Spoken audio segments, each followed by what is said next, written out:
And we try and uphold the highest standards and practices, and I let the side down. You will not be able to respect Prince Andrew after knowing the toxic deeds he has done to the royal family. The proof is that even though he is 64 years old, he still cannot escape the nickname the most rebellious royal. Ranked second is Harry. Furthermore, the fact that he was stripped of his honorary military roles and royal patronage by his mother, Queen Elizabeth II, further cemented his hatefulness. For more details on Andrew's stupid actions, watch this video. In recent years, we have become too accustomed to calling Prince Harry a rebel. However, the truth is that he was not the first royal to pioneer stupid actions that harmed the royal family. But it was Prince Andrew who sparked that madness. Decades before Harry's headline-grabbing antics, his uncle, Prince Andrew, Duke of York, was known for his own escapades and was famously dubbed Randy Andy by the British press. This may be one of the reasons why Prince Andrew became the most hated person in the British royal family. In his younger years, Prince Andrew's romantic life was a favorite topic for tabloids. One of his most notable relationships was with actress Koo Stark. Stark, who gained some fame for filming scenes for Star Wars that were later cut, was introduced to the royal family by Andrew, and their relationship was serious enough that marriage seemed a possibility. However, their romance was derailed when it was revealed that Stark had starred in an erotic art film called Emily in 1976.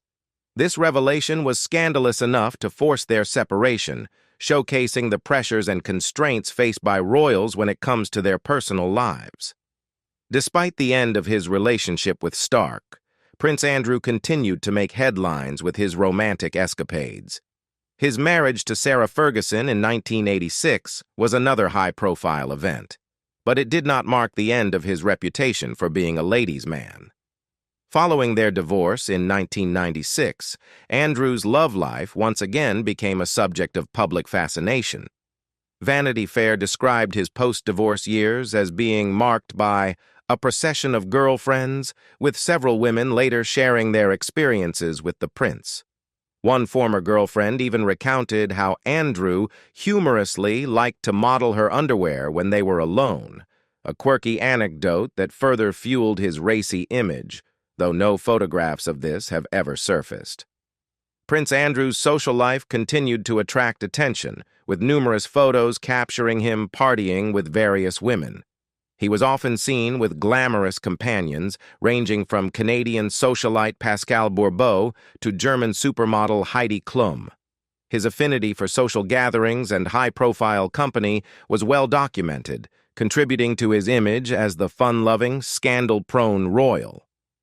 Despite his public displays of affection and lively social life, Prince Andrew claimed to be averse to public displays of affection, PDA, during his infamous BBC interview in 2019. His assertion that he wasn't into PDA was contradicted by numerous photographs obtained by The Sun, which showed him in intimate and affectionate moments with various women over the years. It's hard to imagine a member of the British royal family hanging out with Courtney Love, but there's photographic evidence that a meeting between Kurt Cobain's ex and Prince Andrew took place. The Duke of York, known for his controversial and colorful social life, supposedly got Love's address from a mutual friend. In a rather audacious move, he showed up at her house hoping that she could show him a good time in Hollywood. "I was in bed when the doorbell rang at 1 a.m., Love recounted to a friend, according to The Sun. "I put on my fluffy slippers and a dressing gown, and the Queen's second son was standing there with a protection officer, totally unannounced." The image of Prince Andrew standing at her doorstep in the middle of the night, seeking entry into the life of the notorious rocker, paints a surreal picture. While there's no indication that anything explicit happened between the royal and the rocker, the encounter was reportedly not for lack of trying on Andrew's part.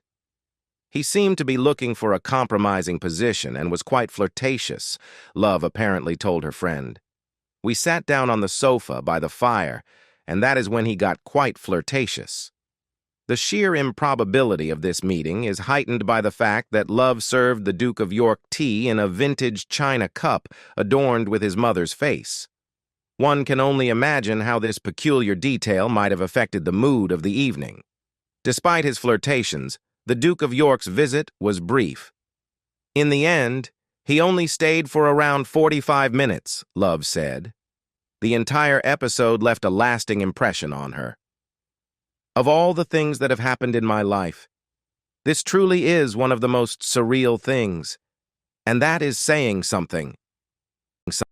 A picture supposedly taken during this bizarre meeting was published in Love's memoir, Dirty Blonde.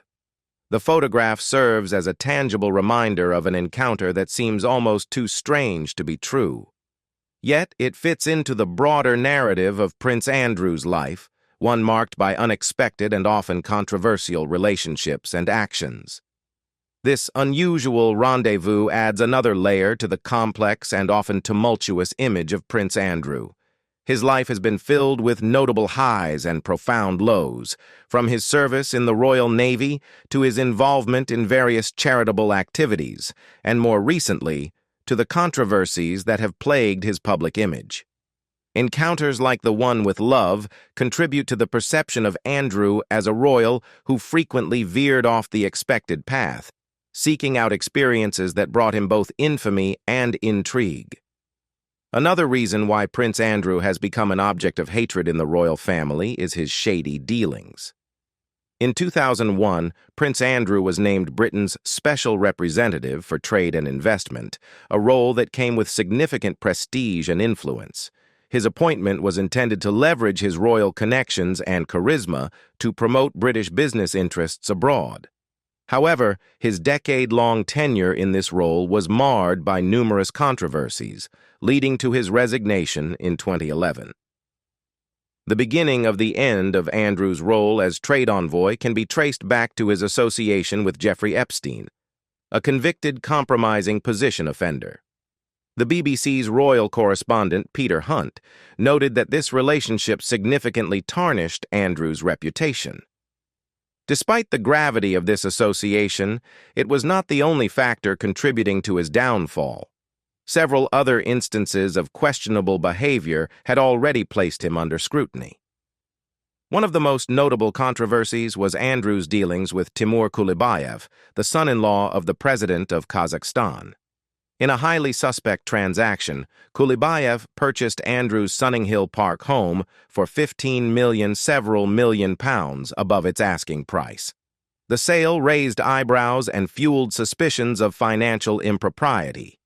This unusual real estate deal added to the growing perception that Andrew was involved in dubious financial activities, undermining his credibility as a trade envoy. However, the final nail in the coffin was a scandal involving his ex-wife, Sarah Ferguson.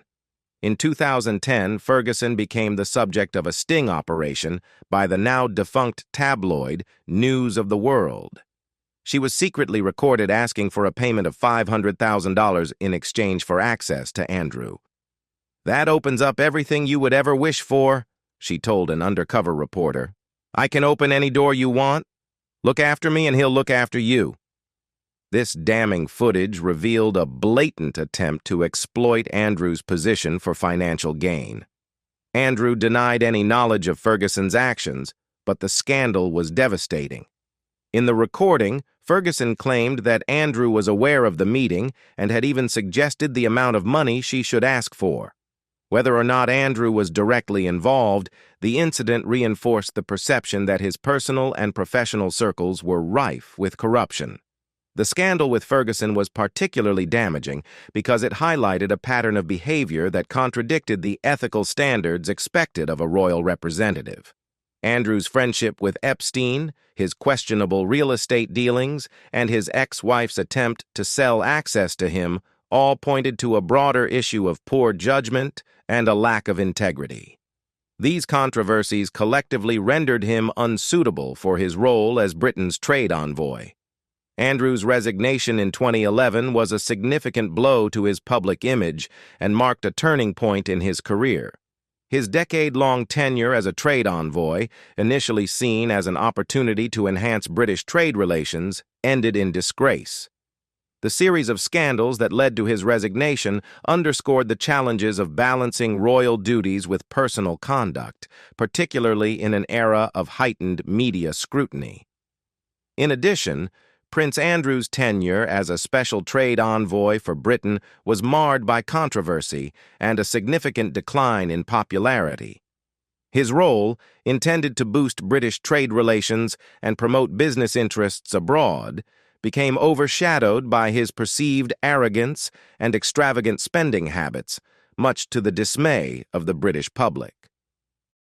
According to a document unearthed by WikiLeaks and reported by the BBC, a U.S. ambassador criticized Prince Andrew's demeanor during official engagements, describing his attitude as verging on rude. This lack of diplomatic finesse did little to endear him to his international counterparts or the public back home. The prince's behavior was seen as a stark contrast to the expected decorum of a royal representative, further tarnishing his reputation. Compounding these issues were Andrew's notorious travel habits, which earned him the unflattering nickname Air Miles Andy. His penchant for opting for expensive state-funded air travel over more economical transportation options drew significant public ire. The extravagance was seen as a blatant misuse of taxpayer money, particularly in light of the economic challenges facing many Britons at the time.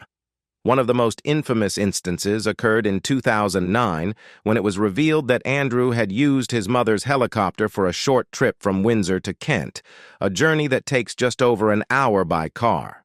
The public was outraged, especially when it was discovered that the trip was not for an official engagement but to attend a party at a golf course. Andrew's justification that the helicopter is very often the most efficient way of packing in as many engagements as we can did little to quell the backlash. He claimed that this mode of transportation allowed him to see more people, accomplish more tasks, and maximize the value of his role as special representative. However, this explanation failed to resonate with taxpayers, who saw it as a flagrant waste of public funds. The controversy surrounding Andrew's travel habits did not abate even after he stepped down as trade envoy. In 2016, he was once again criticized for using a helicopter to travel from London to Norfolk at a cost of approximately $3,950.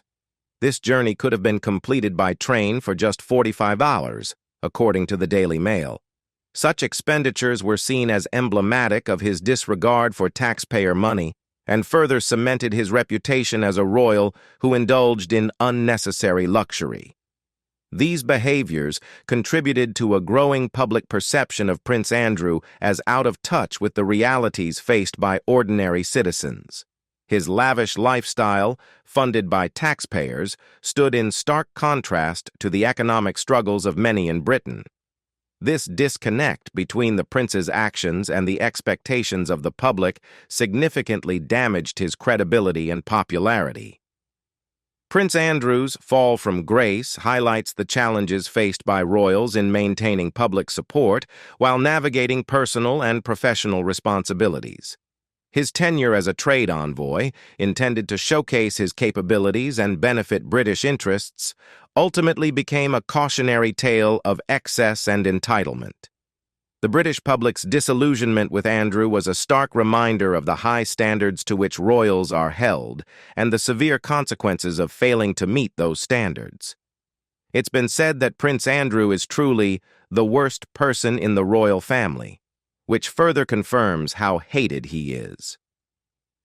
Prince Andrew has faced multiple accusations of using racist and offensive language, contributing to the negative perception of his character and behavior. One of the most notable allegations came from former Labour Party Home Secretary Jackie Smith. According to Smith, the Duke of York made racially insensitive comments about Arabs during a state dinner for the Saudi royal family, who have long been important allies of the United Kingdom. Smith's account of the incident, shared on a podcast she co-hosts, paints a troubling picture of the prince's lack of awareness and inappropriate conduct. Smith recounted that she, her husband, and another Labor cabinet minister had a post-dinner drink with Prince Andrew at the event. The conversation quickly took a shocking turn when the prince made what Smith described as racist comments about Arabs. Although she chose not to repeat his exact words on the podcast, she mentioned that the comments involved a reference to camels and were as worse as you could imagine. Smith's reaction to the conversation was one of astonishment and disbelief, noting that the prince seemed to believe his remarks would be found amusing. "The fact he thought we might find this amusing was sort of a terrible situation to be in," she said, expressing her dismay at his insensitivity. Smith's observations extended beyond the specific comments made that evening. She criticized Prince Andrew's overall intelligence and understanding of his behavior, suggesting that he was not aware of the impact of his words. "I don't think he's very bright. I don't think he really understands the way in which he behaves," she stated, adding that he represented the worst end of the royal family.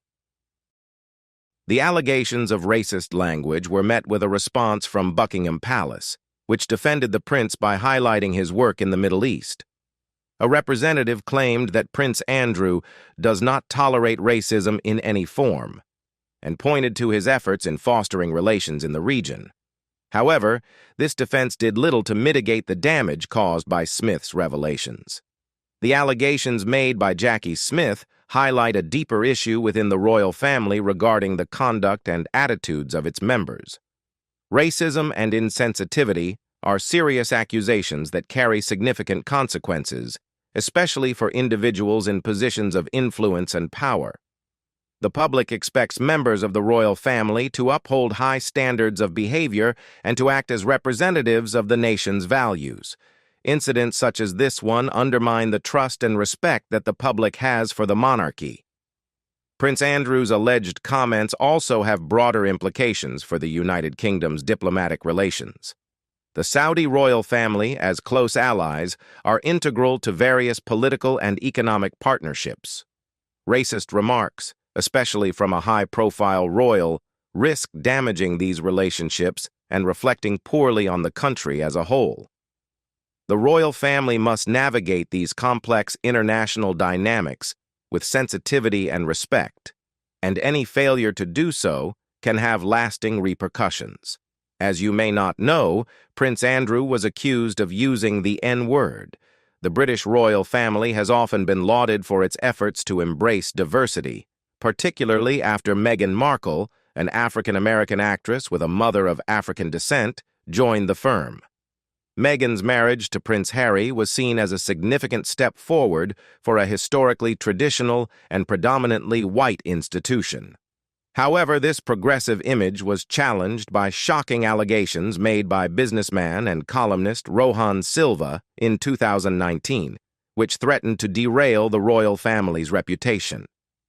Rohan Silva, who served as an aide to former British Prime Minister David Cameron, made explosive claims in an article for London's Evening Standard. Silva, who is of Sri Lankan descent, recounted two separate incidents involving Prince Andrew, the Duke of York, where the prince allegedly used racial slurs during their meetings. The first encounter took place during a discussion about EU spending. Silva alleged that Prince Andrew interrupted him and said, "What you have got to remember is that you'll never get anywhere by playing the white man." This comment, implying that Silva's success was hindered by not adopting the behaviors associated with white privilege, left Silva stunned and taken aback by the Duke's insensitivity.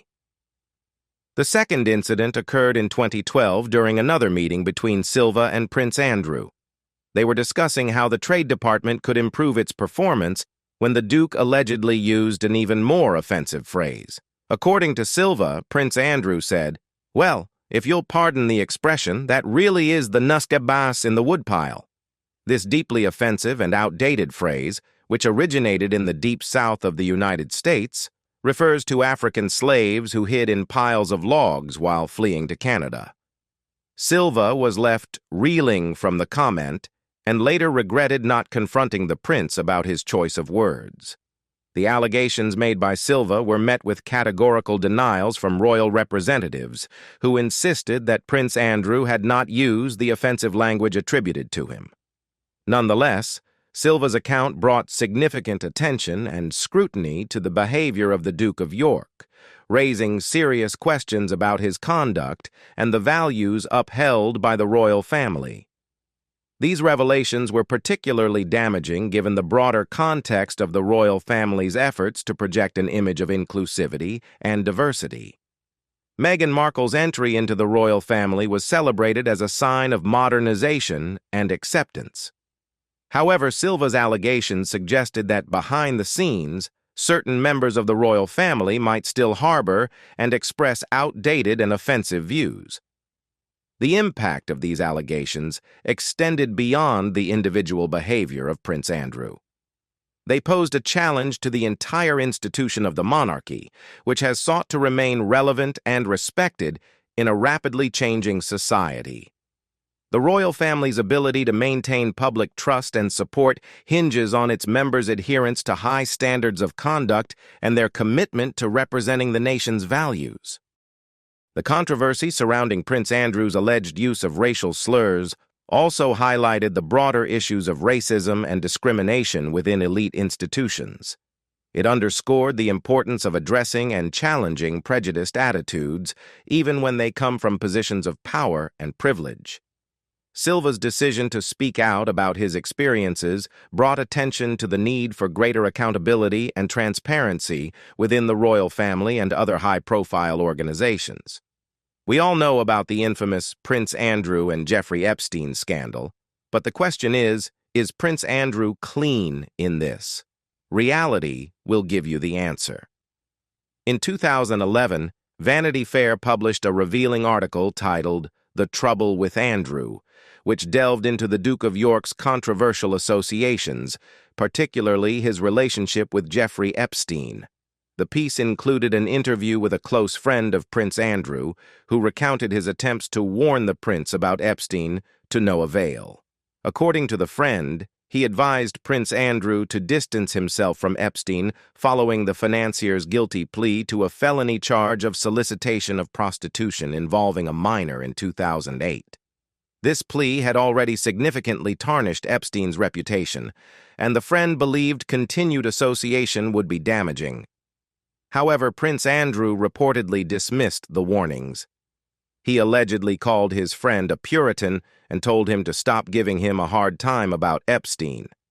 The friend recalled that the conversation escalated into a heated argument, culminating in Prince Andrew emphatically defending his loyalty to Epstein.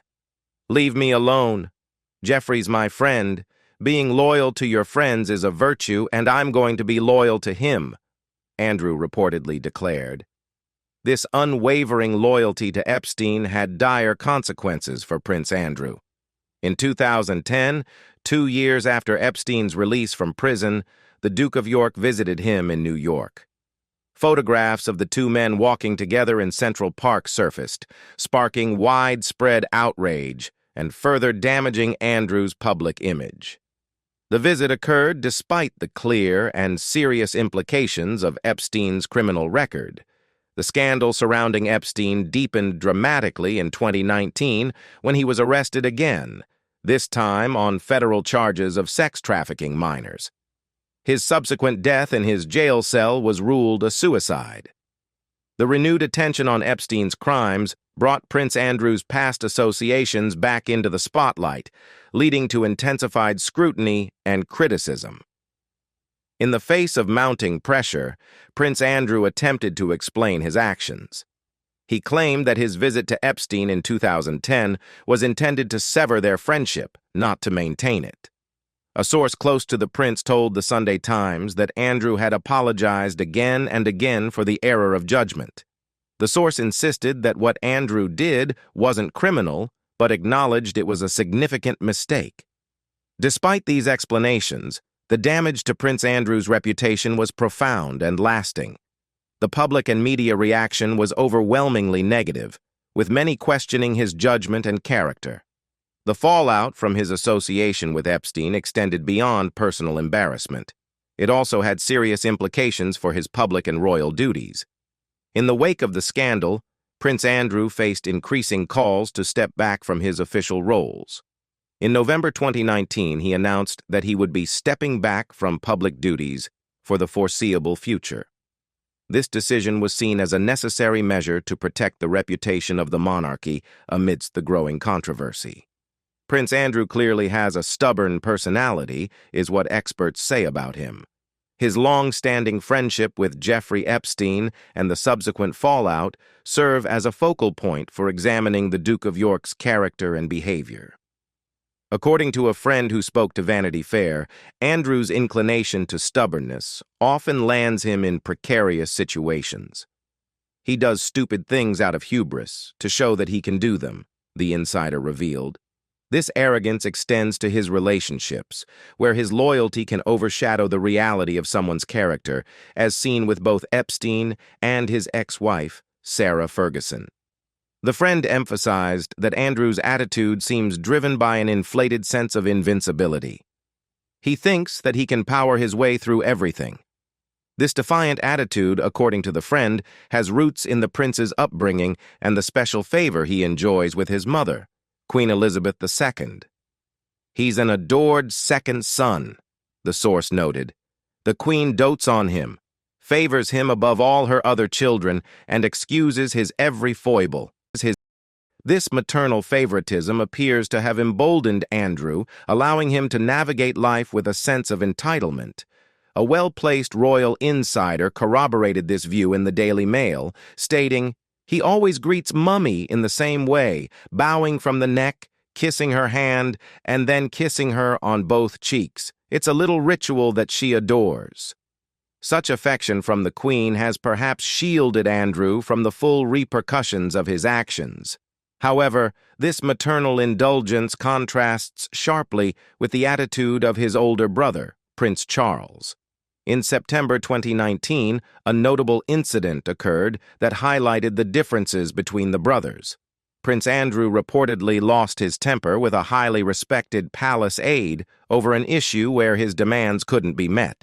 According to a source who spoke to the Daily Mail, there were heated words on both sides. The Duke got very cross that what he wanted wasn't possible. This confrontation escalated to the point where Prince Charles had to intervene, underscoring the tension within the royal family over Andrew's behavior.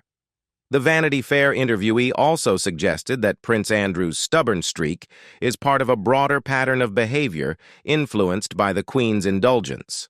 This pattern is evident in his relationships, particularly with Jeffrey Epstein and Sarah Ferguson. Despite numerous red flags and public controversies, Andrew's loyalty to Epstein remained unshaken until it was too late.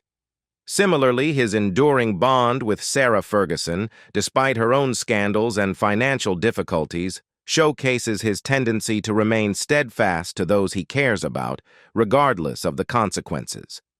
This unyielding loyalty and hubris have not only led to personal scandals, but also impacted his public role. As Britain's special representative for trade and investment from 2001 to 2011, Andrew's tenure was marred by controversies, including his extravagant travel habits and questionable associations. His friendship with Epstein, which began in the 1990s, came under intense scrutiny following Epstein's 2008 conviction. Despite warnings from friends and advisors, Andrew maintained his connection with Epstein, a decision that would haunt him years later when Epstein's further criminal activities came to light. In 2010, Andrew's decision to visit Epstein in New York after the latter's release from prison marked a turning point. Photographs of the two men strolling through Central Park were widely publicized, sparking outrage and criticism. The ensuing backlash forced Andrew to step down from his role as trade envoy in 2011. Despite his claims that the visit was meant to end their friendship, the damage to his reputation was irreversible. Reportedly, in an attempt to address the mounting allegations and bad press, he agreed to a highly publicized interview with BBC Newsnight. This interview, intended to clear his name, spectacularly backfired, raising more questions than it answered and leaving the prince open to widespread mockery and criticism. A central figure in the scandal is Virginia Giuffre, née Roberts, who alleged in court filings that she was forced to have sex with Prince Andrew on 3 separate occasions. Giuffre claimed that she was 17 when one of these encounters took place. Despite a widely circulated photograph showing Prince Andrew with his arm around Giuffre's waist, the Duke of York denied any memory of meeting her. "We can't be certain as to whether or not that's my hand on her left side," he told Newsnight, suggesting that the photograph might have been doctored. One of the more bizarre aspects of the interview involved Giuffre's claim that Prince Andrew was profusely sweating when they danced together at a London nightclub. The prince countered this by stating that it was medically impossible for him to sweat at the time, citing an unusual condition resulting from his experiences during the Falklands War. "I didn't sweat at the time because I had suffered what I would describe as an overdose of adrenaline in the Falklands War when I was shot at," he claimed. This statement was quickly debunked by medical professionals. Dr. Hilary Jones, speaking on Good Morning Britain, expressed his skepticism. "Sweating isn't mediated by adrenaline, it's mediated by acetylcholine." This dubious medical excuse did little to bolster the prince's credibility. During Prince Andrew's widely scrutinized interview with Emily Maitlis on BBC's Newsnight, his attempt to provide an alibi regarding the night Virginia Giuffre alleged they had sex drew considerable attention and skepticism. Giuffre, formerly known as Virginia Roberts, claimed she was forced to have a compromising position with Prince Andrew on multiple occasions, including one night when she was 17 years old. In his defense, Prince Andrew asserted that on the night in question, he was at a Pizza Express restaurant in Woking, a town in Surrey, England, attending a party with his daughter, Princess Beatrice. This seemingly mundane detail, however, became a focal point of disbelief and ridicule. The prince emphasized the unusual nature of him visiting Woking and Pizza Express, stating, "Going to Pizza Express in Woking is a very unusual thing for me to do. I've only been to Woking a couple of times, and I remember it weirdly distinctly." He further admitted that he only recalled this event after being reminded of it by others. Critics immediately questioned the plausibility of such a specific recollection, suggesting that high-ranking royals like Prince Andrew typically maintain detailed protection records that could substantiate his whereabouts on any given night. These records, they argued, would easily confirm whether he was indeed at the Pizza Express in Woking on the alleged night. Despite calls for him to produce these records to corroborate his alibi, Prince Andrew has not provided such evidence, adding to the doubts surrounding his claims. Following the interview, the Woking branch of Pizza Express became a surreal focal point of public attention. It was inundated with satirical and spoof reviews on various platforms, mocking the prince's assertion about the quality of the pizza and the specific memories he associated with that visit. One review humorously remarked, "The pizza is so good from this specific branch, it gives you the ability to not only remember what year you visited, but the exact day and month. Truly incredible." The controversy surrounding Prince Andrew's alibi further fueled the ongoing scrutiny of his relationship with Jeffrey Epstein and the allegations against him. Despite his efforts to clarify his actions and whereabouts, the public and media response remained skeptical, viewing his explanations as inadequate and his defenses as weak. Moreover, the interview highlighted broader issues within the royal family regarding transparency, accountability, and the public's expectations of royal behavior. Prince Andrew's handling of the situation, including his choice of alibi and failure to provide corroborating evidence, underscored the challenges faced by the monarchy in maintaining public trust amidst scandal and controversy. What do you think about Prince Andrew's stupid behavior that makes him the most hated person in the British royal family? Leave us your comments in the section below. We hope you have found this helpful video. Don't forget to leave a like, share, and subscribe to the channel if you like it. Thank you for watching this, and see you in the next videos. Goodbye.